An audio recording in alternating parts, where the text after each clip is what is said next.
স্বপ্নপুরাণ। মাছে ভাতে এক বাঙালি দম্পতি দেখেছে একসঙ্গে দ্বাদশ জ্যোতির্লিঙ্গ দর্শনের স্বপ্ন। সেই মতোই মাঝে মধ্যে তারা বেরিয়ে পড়ে। তবে দ্বিতীয় আর তৃতীয় জ্যোতির্লিঙ্গ দেখার পরে অনেকটা সময় কেটে যায় কাজের চাপে। মনে মনে বলেছিলাম, অনেক হলো মহাদেব, এবার তোমার সঙ্গে আরি। তবে বুঝিনি তখনও গোপনে চলছে এক বিশাল আয়োজন। মল্লিকার্জুনের আশীর্বাদ নিয়ে নানা শহরগুলি ঘুরে এবার পড়েছে রামেশ্বরমের দিকে। তবে শোনো, এখনো অনেক বাকি। জানি না আবার কবে নেব নাগেশ্বরের ছায়া, আর কবেই বা পড়বে দ্বারকাধীশের মায়ায়।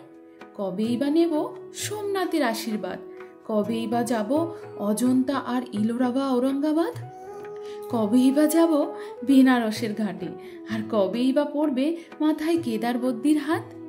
এই স্বপ্ন নিয়েই একটু একটু করে স্বপ্নর দিকে এগোচ্ছি। তবে আজকে চললাম রামেশ্বরমের দিকে। অনেক দিনের স্বপ্ন, একটু একটু করে তো পূরণ করতেই হবে। তাই চললাম আশীর্বাদ নিতে।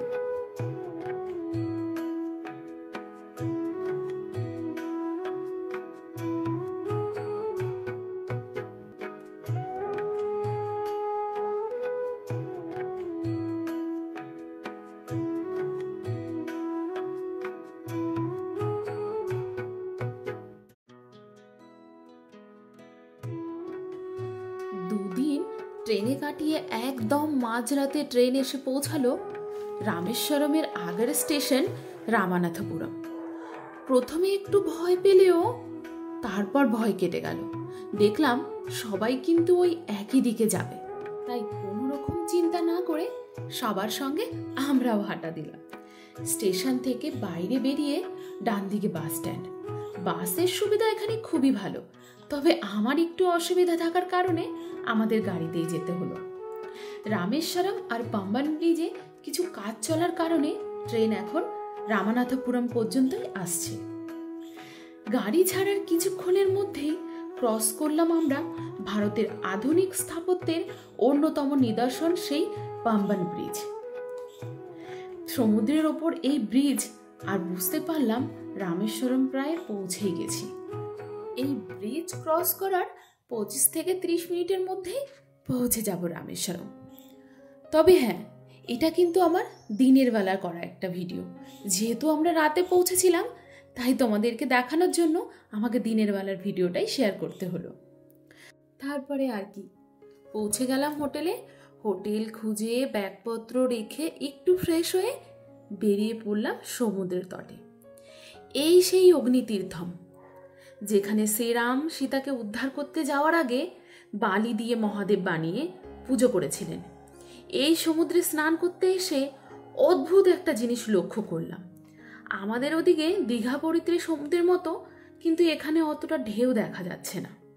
তবে আমরাও মহাদেবের নাম নিয়ে নেমে পড়লাম সমুদ্রে। সমুদ্রে ডুব দিয়ে সূর্য দেবতাকে জল অর্পণ করে আমরাও আমাদের আরেকটা ধাপ এগিয়ে গেলাম। এবার যাব মন্দিরে, সেই 22 কুণ্ডের স্নানের উদ্দেশ্যে। তবে এই 22টি যে কুণ্ড আছে, সেটি স্নান করার আগেই আপনাদের সঙ্গে শেয়ার করি সেই 22টি কুণ্ড কিভাবে তৈরি হয়েছিল। শ্রীরামচন্দ্র রাবণকে বধ করার পর সেই ব্রাহ্মণ হত্যার পাপ মোচনের জন্য আবার রামেশ্বরমে ফিরে আসেন এবং তিনি 22টি গ্রহ নক্ষত্রকে একসঙ্গে আহ্বান করেন। সেই 22টি গ্রহ নক্ষত্র যাদের প্রতীক হয়ে এখনো এখানে বিরাজমান করছেন, যা 22টি কুণ্ড নামেও পরিচিত, যা আলাদা আলাদা তীর্থর নামেও কিন্তু পরিচিত। 22টি কুণ্ডে স্নান করে এবার যাচ্ছি আমাদের দ্বাদশ জ্যোতির্লিঙ্গ দর্শনের উদ্দেশ্যে। যাচ্ছি হচ্ছে আমরা মন্দিরে পুজো দিতে। চান কমপ্লিট হলো।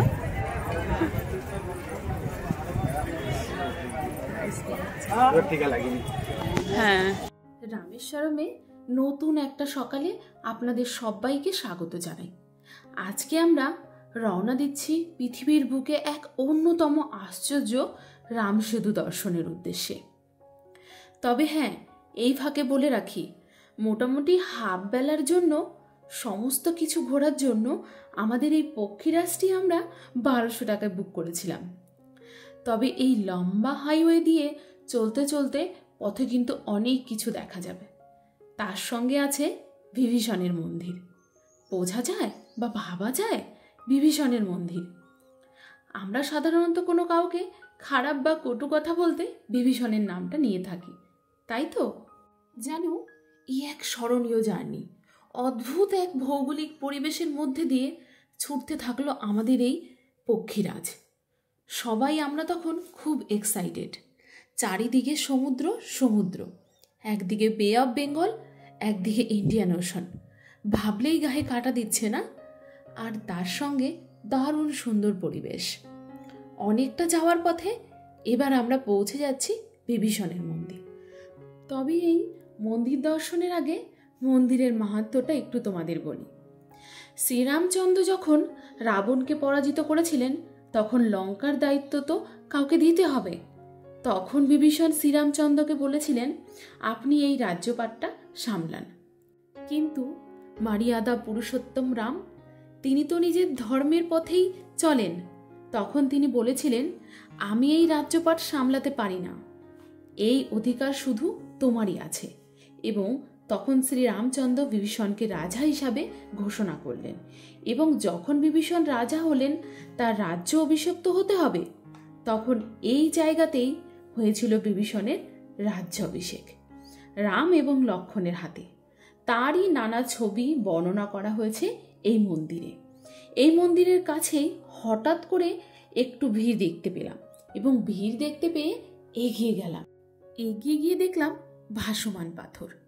সত্যিই কি এগুলো ভাসমান পাথর, না পাথরের নামে অন্য কিছু? এই ভাবতেই পাথরে স্পর্শ করে এবং মাথায় নিয়ে দেখলাম সত্যি এক অদ্ভুত পাথর।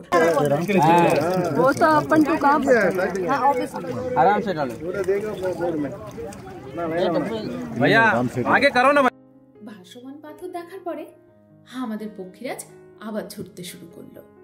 প্রায় ওই 3-4 কিলোমিটার যাওয়ার পরে আমাদের নিয়ে পৌঁছালো এক ভুতুরে শহরে, ধনুষ্কোটি। সত্যিই কি এটা ভুতুরে শহর? তাহলে দূর দূরান্ত থেকে এত লোক আসে কেন? তার সঙ্গে কিন্তু আমরাও পৌঁছে গেছি এই শহরে। আর এই শহরটা একসময় খুব সুন্দর ছিল। এখানে বাস স্ট্যান্ড, রেলওয়ে স্টেশন সবই ছিল। তবে 22শে ডিসেম্বর 1964 সালে এক সাইক্লোন এসে এই শহরটাকে তছনছ করে দেয়। তবে এখন আর এখানে কিছু বেঁচে নেই। বেঁচে আছে তো এই ভাঙাচোরা বাড়ি ঘর দুয়ার আর কিছু মন্দির, যেগুলো দেখার জন্যই লোকজন দূর দূরান্ত থেকে ছুটে আসে। আমরাও ছুটে এসেছি। চলো তাহলে এই ভুতুরে শহরটা একটু ঘুরে দেখাই তোমাদের। রেলওয়ে স্টেশন আছে,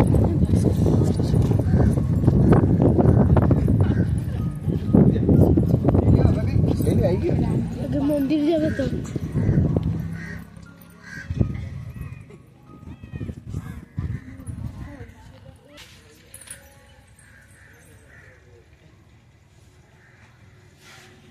ओम नमः शिवाय।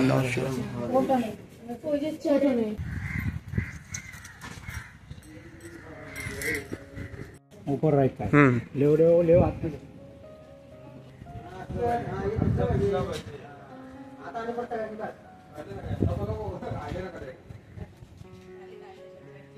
হচ্ছে রেলওয়ে স্টেশন ধনুষ্কোটি, মানে ছিল, যেটা সাইক্লোনে ভেঙে গেছে। দেখো নিচটা পুরো দেখলে তোমরা বুঝতে পারছো, এখানটা পুরোটা ছিল, তবে এখন আর নেই। ওই যে সাইক্লোনে সব ভেঙে গেছে। কিন্তু এত খারাপ লাগছে দেখে, মানে চারিদিকটাতে পুরো শুনশান। হ্যাঁ, ভুতুরে শহর দেখার পরে আবার আমরা রওনা দিলাম। কি অদ্ভুত দৃশ্য! একদিকে বঙ্গোপসাগর, একদিকে ভারত মহাসাগর, আর মাঝখান দিয়ে ছুটছে আমাদের এই পক্ষীরাজ। দারুণ সুন্দর দৃশ্য। আর এই ভৌগোলিক দৃশ্য দেখতে দেখতে পৌঁছে গেলাম আমরা আমাদের গন্তব্যে, রাম সেতুর উদ্দেশ্যে। সত্যিই দারুণ দৃশ্য, চারিদিকে সমুদ্র আর সমুদ্র। আর এই সেই জায়গা যেখানে ভাবলেই আমার গায়ে কাটা দিচ্ছে। এখান থেকেই কখনো রাম, লক্ষ্মণ, হনুমান আর হাজার হাজার বানর সেনা রাম সেতু তৈরি করেছিল লঙ্কার উদ্দেশ্যে। আর এই হলো শেষ রাস্তা বা শেষ পথ, ধনুষ্কোটি। এখান থেকে শ্রীলঙ্কা মাত্র 18 কিলোমিটার। এখানে না বাইনোকুলার লাগানো আছে, তার মাধ্যমে দেখা যায়।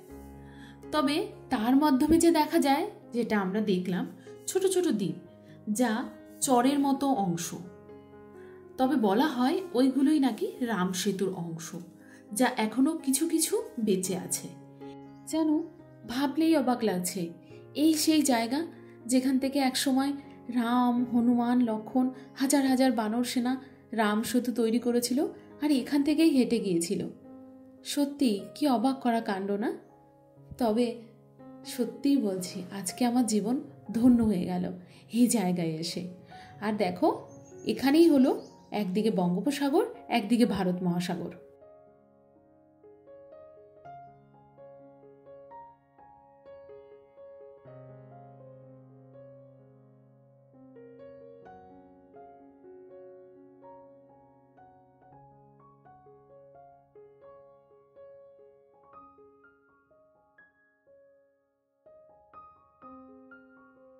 যাই হোক, সামনে থেকে একটা দারুণ জিনিস এক্সপিরিয়েন্স করলাম এই ধনুষ্কটিতে এসে।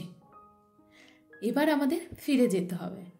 আজকে আমাদের লাস্ট গন্তব্য রাম লক্ষ্মণ কুণ্ড।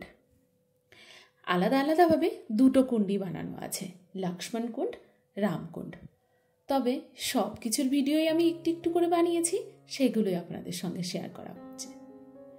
বলা হয় যে সব যুদ্ধ বিবাদ মিটে যাওয়ার পরে লক্ষ্মণ এবং তার বড় ভাই রাম পাপ নিবারণের জন্য তৈরি করেছিলেন এই লক্ষ্মণ তীর্থম এবং রাম তীর্থম, যা এখন লক্ষ্মণ এবং রাম তীর্থম নামেও পরিচিত।